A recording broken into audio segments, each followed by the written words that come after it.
আসসালামু আলাইকুম। আমরা এরকম বলি না যে, আমার সাথেই কেন সবসময় এরকম হয়? এরকম বলি না আমরা?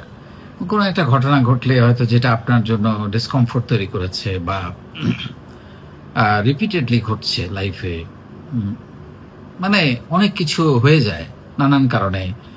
রাস্তাঘাটে, ঘরে, বাইরে, কাজের ক্ষেত্রে মানে আপনার মধ্যে একটা ডিসকমফোর্ট তৈরি হয় রিপিটেডলি। যে তখন আপনি হয়তো এরকম করে বলেন, "আমার সাথেই কেন সবসময় এরকম হয়?"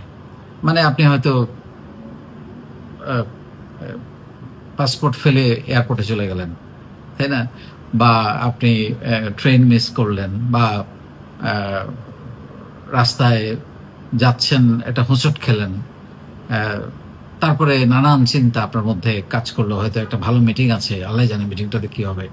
হোঁচট খেলে বের হলাম। সো এরকম একটা জিনিস আমাদের মধ্যে হয়।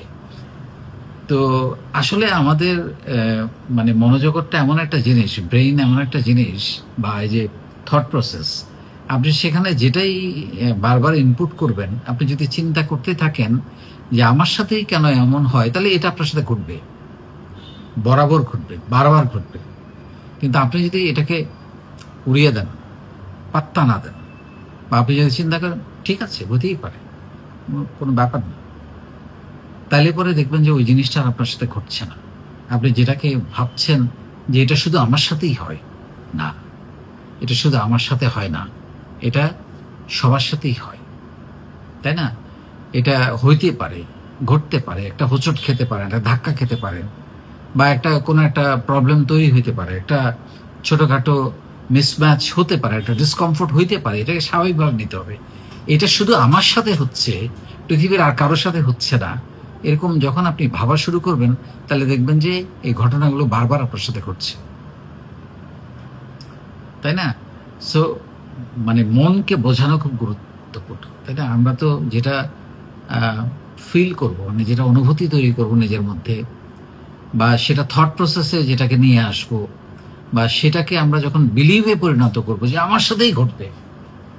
আবার যদি বিলিভ এ পরিণত করব যে এটা কোনো ব্যাপার না, তাহলে কিন্তু সেটা আর আপনার জীবনে কোনো ডিসকমফোর্ট তৈরি করবে না বা আপনি পাত্তা দিবেন না। এরপরে হয়তো কখনো ঘটলে আপনার মাথায়ও থাকবে না। কিন্তু হয় কি আপনি যখন একটা নেগেটিভ থট তৈরি করেন, আমার সাথেই কেন এটা ঘটলো?